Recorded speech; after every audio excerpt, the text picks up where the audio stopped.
இருந்தாங்கல்ல. அந்த ஏழை குடும்பத்துல அப்பா அம்மா 2 பிள்ளைங்களும் இருந்தாங்கல்ல. அந்த குடும்பத்துல அப்பா கூலி வேலை செய்யறவரு, அம்மா வீட்டை நிர்வாகம் பண்ணுவாங்க. அப்பா ஒரு நாள் வேலைக்கு போலனாலும் அம்மா வீட்டை நிர்வாகம் பண்றது ரொம்ப கஷ்டமா ஆயிடுமா.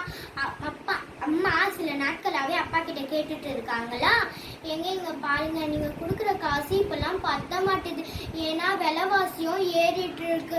நம்ம நாளைக்கு 1 ரூபாய் எப்பயுமே எடுத்து வைக்கணும்னு அம்மா கேட்டதுக்கு அப்பா சொல்லுவாரா, நீ ஏன் நான் என் நிலைமைய பாக்குற, நீ என் நிலைமைய மட்டும் பாரு, என்னால உழைக்க முடியும்னு அப்பா கோபமா சொல்லிட்டு போயிடுவாரு. சரின்னு அம்மாவும் விட்டுடுவாங்களா. இப்படியே சில நாட்கள் கடந்துச்சான். அப்ப நாட்டுக்கே ஒரு அதிர்ச்சி காத்துட்டு இருந்துச்சான். அந்த அதிர்ச்சி என்னன்னு உங்களுக்கு தெரியுமா? அந்த அதிர்ச்சி தான் கொரோனா வைரஸ். நம்ம நாட்டு பிரைம் மினிஸ்டர் ஐயா சொன்னாரா, இங்க பாருங்க மக்களே, நாங்க 1 நாள் லாக்டவுன் போடுறோம். ஏன்னா கொரோனா வைரஸ் என்ற வியாதி ரொம்ப வேகமாகவே பரவிட்டு இருக்கு. அதனால நீங்க எல்லாரும் வீட்டுக்குள்ளேயே இருங்க, நாங்க 1 நாள் லாக்டவுன் போடுறோம்னு பிரைம் மினிஸ்டர் ஐயா சொன்னதுக்கு அப்பா அவ்வளோவா எடுத்துக்கலையாம், சிம்பிளா எடுத்துக்கிட்டாராம். 1 நாள் லாக்டவுன் தானே, நம்ம பார்த்துக்கலான்னு விட்டுட்டாராம். ஆனா அன்னைக்கு நைட்டு அப்பாவுக்கும் அம்மாவுக்கும் ஒரு பெரும் அதிர்ச்சி காத்துட்டு இருந்துச்சான். அது என்னதுன்னு உங்களுக்கு தெரியுமா?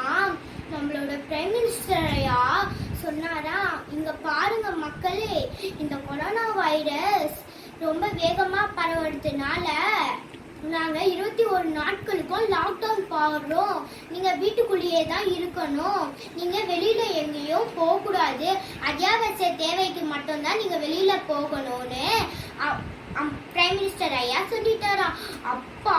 அப்ப என்ன பண்றதுன்னு தெரியாம தலையில கையை வச்சுக்கிட்டு சோகமா உட்காந்துட்டாராம்.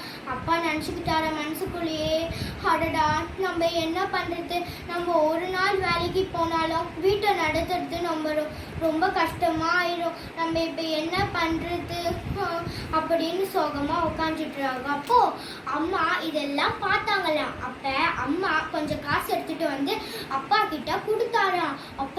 அப்பாவுக்கு பெரும் அதிர்ச்சியா, அடடா உனக்கு எப்படி இவ்வளவு காசு கிடைச்சிருச்சு அப்படின்னு அப்பா கேட்டதுக்கா அம்மா சொன்னாங்களா, இங்க பாருங்க, நான் எப்பயுமே கொஞ்சம் காசு சேர்த்து வைப்பேன், நீங்க சேர்த்து வைக்க கூடாதுன்னு சொன்ன காசு தாங்க இது. அப்ப அம்மா சொன்னாங்களா.